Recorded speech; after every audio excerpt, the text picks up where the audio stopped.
Hello everyone.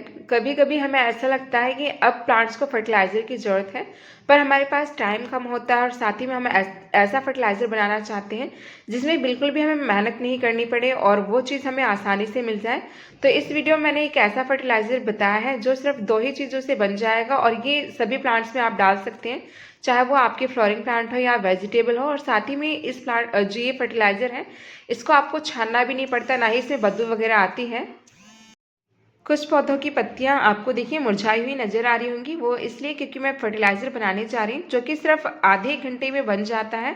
तो ये fertiliser बनाना कैसे है वो सब मैंने इसमें बताया है, और साथ ही में इस फर्टिलाइज़र के लिए जो चीज़ हमने यूज़ करी है उस चीज़ का आप 2 तरीके से और भी यूज़ कर सकते हैं और बार बार यूज़ कर सकते हैं, तो उसके लिए आपको देखना पड़ेगा।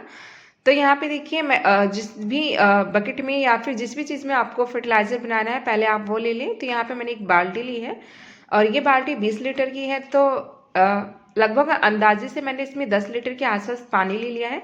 आपके पास जितना प्लांट है और जितना फर्टिलाइज़र आपको बनाना है उस हिसाब से आप फर्टिलाइज़र बना सकते हैं। आप किसी मग में, किसी छोटे पॉट में, किसी भी चीज़ में फर्टिलाइज़र को बना सकते हैं। तो जैसे कि प्लांट मेरे पास बहुत सारे हैं तो मैंने ये 20 लीटर की बाल्टी ली है और इसमें लगभग 10 लीटर के आसपास पानी डाल दिया है। और इसके बाद भी हम इस बची हुई चीज़ का दोबारा से यूज़ करेंगे और साथ में दूसरे तरीके से भी यूज़ करेंगे। तो यहाँ पे फर्स्ट चीज़ जो मैंने ली है वो है, देखिए उपले लिया है गोबर का, ये जो है इसे कंडे भी कहते हैं कहीं कहीं। और जो ये गोबर के उपले हैं ये आपको आसानी से मिल जाते हैं अगर आसपास गाय भैंस हैं। अगर ये ना भी मिले उपले तो इसकी जगह आप गोबर की खाद का यूज़ कर सकते हैं, वर्मी कंपोस्ट का भी यूज़ कर सकते हैं। तो इसके छोटे छोटे से मैंने इस तरीके से टुकड़े कर लिए हैं ताकि ये पानी के अंदर आसानी से डूब जाए और जो इसके न्यूट्रिएंट्स होते हैं यानी कि पोषक तत्व वो अच्छे से पानी के अंदर मिल जाए। और ये फर्टिलाइज़र आपका बहुत कम टाइम में यानी कि आधे घंटे के अंदर भी तैयार हो जाता है। गोबर के ये जो उपले हैं इसमें एनपीके तो भरपूर मात्रा में, यानी कि जो हमारा पोटेशियम हो गया और फास्फोरस हो गया और नाइट्रोजन हो गया, ये तो बहुत अच्छी मात्रा में पाया जाता है। साथ ही में इसमें सोडियम और जैसे कि सल्फर, जिंक, ये सभी मिल जाता है। तो इसका जो लिक्विड फर्टिलाइज़र बनता है उसके काफ़ी सारे बेनिफिट होते हैं प्लांट्स को। तो इस तरीके से आप ये गोबर के उपले ले सकते हैं। अगर उपले आपके पास नहीं है तो आप इसकी जगह वर्मी कंपोस्ट का भी यूज़ कर सकते हैं, और अगर आपके पास गोबर की खाद है उसका भी यूज़ कर सकते हैं। बात आती है कि हमें लेना कितना है। जैसे कि मैंने 10 लीटर पानी में लगभग एक उपला डाला है, तो अगर आप कम पानी ले रहे हैं तो आधा उपला डाल सकते हैं। उसी तरीके से पानी के हिसाब से आप 4-5 मुट्ठी करके फर्टिलाइज़र डाल सकते हैं अगर आप वर्मी कंपोस्ट या फिर गोबर की खाद डाल रहे हैं। तो जैसे कि ये जैविक फर्टिलाइज़र है तो इससे प्लांट को कोई नुकसान नहीं होगा अगर अमाउंट थोड़ा बहुत ऊपर नीचे हो जाता है। इस बनने वाली लिक्विड फर्टिलाइज़र का इस्तेमाल आप तुरंत तो अपने प्लांट्स पर कर ही सकते हैं, साथ ही में आप इसको 1 दिन, 2 दिन, 3 दिन, इवन उससे ज़्यादा दिन भी रख सकते हैं और इसमें बिल्कुल भी बदबू नहीं आती। और साथ में आपको बिल्कुल भी छानने की ज़रूरत नहीं है। तो इस तरीके से आपको ये ले लेना है फर्स्ट नंबर पे उपले या फिर गोबर की खाद या वर्मी कंपोस्ट। उसके बाद देखिए जो सेकंड चीज़ मैंने यहाँ पे ली है वो है चाय पत्ती। तो यहाँ पे मैंने फ्रेश चाय पत्ती ली है।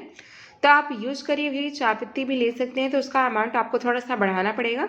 जैसे कि मैंने यहाँ पे फ्रेश ली है तो 10 लीटर में मैंने लगभग 2 जो स्पून होती है उसके आसपास डाला है। और अगर आप जैसे यूज़ करी हुई चाय पत्ती लेते हैं तो 4-5 स्पून डाल सकते हैं, इवन इससे थोड़ा सा ज़्यादा भी डाल सकते हैं। तो इस तरीके से जब ये देखिए मतलब गीला नहीं होता ठीक से, तो डूबता नहीं है, तो आप इसके ऊपर कोई भारी चीज़ें रख देंगे इस तरीके से तो ये जो उपले होते हैं वो आसानी से डूब जाते हैं। आप देख सकते हैं इसमें ये बबल छूट रहे हैं इस तरीके से। जब पानी इसके अंदर पूरे तरीके से उपले के अंदर चला जाता है तो ये बबल्स निकलने बंद हो जाते हैं इस तरीके। तो ये फर्टिलाइज़र मैंने शाम को 5 बजे बनाना स्टार्ट करा था। तो अब मुझे अपनी कुछ प्लांट्स की रिपोर्टिंग करनी है और साथ में कुछ सीडलिंग्स की, तो वो काम भी मैं कर लेती हूँ और तब तक ये फर्टिलाइज़र बन के तैयार हो जाएगा तो आपसे शेयर करूँगी। तो मैंने अपना काम कर लिया है और आपको अब मैं दिखा रही हूँ। उस टाइम काफ़ी अच्छी धूप थी और अब आप देख सकते हैं कि दीवार पे आपको हल्की हल्की सी धूप नज़र आ रही है और यहाँ पे टेरेस पे लगभग छाई सी हो गई है। तो अब बज चुके हैं 6 और 1 घंटा हो चुका है मुझे रखे हुए, और आप देख सकते हैं जो मैंने इसमें ये उपले डाले थे वो नीचे पूरी तरीके से चले गए हैं और इनका जो न्यूट्रिएंट्स है वो पानी के अंदर आ चुका है। और इतनी देर में मैंने काफ़ी सारी सीडलिंग ट्रांसप्लांट कर दी है और ये कटिंग लगाई है जैसे कि आपको दिखा रही हूँ। अब मैं आपको इस लिक्विड फर्टिलाइज़र का कलर दिखाने वाली हूँ कि 1 घंटे के अंदर कैसा कलर आया है। तो कहने का मतलब आप इसको आधे घंटे भी रख सकते हैं। आधे घंटे में भी ये फर्टिलाइज़र काफ़ी अच्छे से तैयार हो जाता है। तो ये देखिए, देख सकते हैं काफ़ी अच्छा कलर निकल के आया है। इसका मतलब ये है कि ये फर्टिलाइज़र तैयार है और आप इसका यूज़ कर सकते हैं। पर आपको ये जो हमने लिक्विड फर्टिलाइज़र बनाया है, किसी भी प्लांट पे डायरेक्ट यूज़ नहीं करना होता है। वरना कई बार क्या होता है, जो प्लांट्स होते हैं उनकी जड़ें जल जाती हैं और साथ में स्टेम वगैरह भी जल जाती हैं। तो इसलिए अब आपको इस लिक्विड फर्टिलाइज़र में मिलाना है पानी। तो जैसे कि मैंने 1 घंटा रखा है, तो आपको 1 रेशियो पानी का मिलाना है और 1 रेशियो फर्टिलाइज़र का। तो इस हिसाब से आपको डालना है और कोशिश करें कि जब भी आप फर्टिलाइज़र डालें, या तो मॉर्निंग का टाइम हो यानी कि सुबह का, या फिर शाम का टाइम हो। और ये जो बचे हुए उपले हैं, इसका भी हम यूज़ करेंगे। एक बार तो हमने ये 1 घंटे के लिए बाद का फर्टिलाइज़र बना लिया है, पर आप इसको अभी दोबारा पानी में डाल के रख सकते हैं, यानी कि कई बार इस्तेमाल करके आप इसका लिक्विड फर्टिलाइज़र बनाने के साथ साथ इसका सूखा फर्टिलाइज़र भी बना सकते हैं। तो अगर आपने ये उपले ही मंगा लिए, तो आपको और भी जैसे कि बाकी जो एक्स्ट्रा फर्टिलाइज़र होते हैं वो मंगाने की बहुत कम ज़रूरत पड़ेगी। तो जैसे कि मैं सिर्फ गोबर के उपले का ही यूज़ करती हूँ, तो काफ़ी अच्छे से इसके देखिए सूखे फर्टिलाइज़र भी बन जाता है और लिक्विड फर्टिलाइज़र भी। तो क्रश करके आप रख देंगे गुड़ का पानी या फिर छाय मिला करके, तो ये 35 से 30 दिन के अंदर अच्छे से डिकम्पोज भी हो जाता है और हमारा सूखा जो गोबर की खाद है वो भी तैयार हो जाती है। तो ये फर्टिलाइज़र मैं डालने जा रही हूँ और आपको दिखा रही हूँ कि आप कैसे डाल सकते हैं। अगर आपके पास कोई बड़ी बाल्टी नहीं है, तो आप छोटे मग का भी इस्तेमाल, जो भी चीज़ है आप उसका इस्तेमाल करके डाल सकते हैं। तो जैसे 1 घंटा रखा है या फिर आप 1 दिन रख रहे हैं, तो आप 1:1 का रेशियो ले सकते हैं। यानी कि एक भाग आपको पानी का लेना है और एक भाग आपको फर्टिलाइज़र का लेना है। जैसे कि मैं आपको यहाँ दिखा रही हूँ, ये 5 लीटर की बाल्टी थी, तो लगभग 2.5 लीटर पानी और 2.5 लीटर इसमें मैं ये लिक्विड फर्टिलाइज़र डाल रही हूँ। तो इस तरीके से 5 लीटर की बाल्टी में डल जाएगा। और अगर आपके पास छोटा पॉट है या फिर कोई छोटा मग है, तो आधा मग आप पानी से भर दें और उसमें आधा जो है फर्टिलाइज़र डाल दें। जैसे कि यहाँ पे देखिए तेल का डिब्बा रखा है, तो आधा लगभग मैंने नॉर्मल जो पानी होता है सादा वो डाल दिया है और आधा जो खाली है उसे मैं लिक्विड फर्टिलाइज़र डाल दूँगी। तो इस तरीके से डालना आसान हो जाता है। तो अभी इतना फर्टिलाइज़र मैंने ये जो बनाया है, लगभग 20 लीटर के आसपास बन के तैयार हो जाएगा। इससे मेरे जो सारे प्लांट्स को उनको नहीं मिल पाएगा, तो उसके बाद भी मैं इसका यूज़ करूँगी, वो भी आपको दिखाऊँगी। 1 दिन बाद का रिजल्ट भी मैंने आगे वीडियो में शेयर करा है। तो ये मेरे रोजेज़ के प्लांट हैं। तो आप कोशिश करें कि जब आपको लगे कि आपके प्लांट को फर्टिलाइज़र की ज़रूरत है, तो आप आधे 1 घंटे पहले तैयार कर लें और उसके साथ ही जिन भी प्लांट को देना है उन सभी में गुड़ाई कर दें, या फिर 1-2 दिन पहले आप उनको पानी देना बंद कर दें। तो जब हम गुड़ाई करके इस तरीके से लिक्विड फर्टिलाइज़र डालते हैं, तो वो जो जड़ों को आसानी से अच्छे से मिलता है और इस तरीके से उनमें काफ़ी अच्छे से कुछ दिनों में ही ग्रोथ निकल के आती है। तो सभी देखिए जितने भी रोज़ के प्लांट हैं मैंने सभी की गुड़ाई कर दी है। आपको थोड़ी सी पत्तियाँ इनकी येलो नज़र आ रही हैं। ये बहुत तेज़ सनलाइट में थे, जहाँ पूरे दिन की सनलाइट मिलती थी, और जैसे कि अब मार्च स्टार्ट हो गया है, तो अब सनलाइट बहुत तेज़ हो जाएगी। तो अब आपको अपने रोजेज़ के प्लांट को ज़्यादा टाइम की सनलाइट नहीं देनी है। 2.5-3 घंटे की सनलाइट भी अगर आप अपने गुलाब के प्लांट को दे रहे हैं, तो वो काफ़ी है। तो इस तरीके से मैं अपनी जितने भी वेजिटेबल्स हैं, जितने भी फ्लोरिंग प्लांट हैं, सभी में फर्टिलाइज़र डाल दे रही हूँ। और डालने के बाद भी ये फर्टिलाइज़र ख़त्म हो जाएगा, पर सभी प्लांट्स में नहीं डाल पाऊँगी।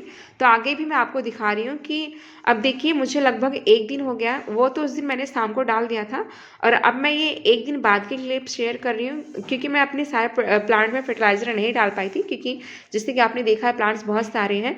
तो उसके बाद मैंने क्या करा था, इसमें पानी डाल दिया था। आप चाहें तो पूरी जितना बकेट है या जितना बड़ा पॉट है उतना पूरा भर दें, पर मैंने आधा डाला था पानी, तो थोड़ा सा जो उपले हैं उन्होंने सोख लिया और इस तरीके से है।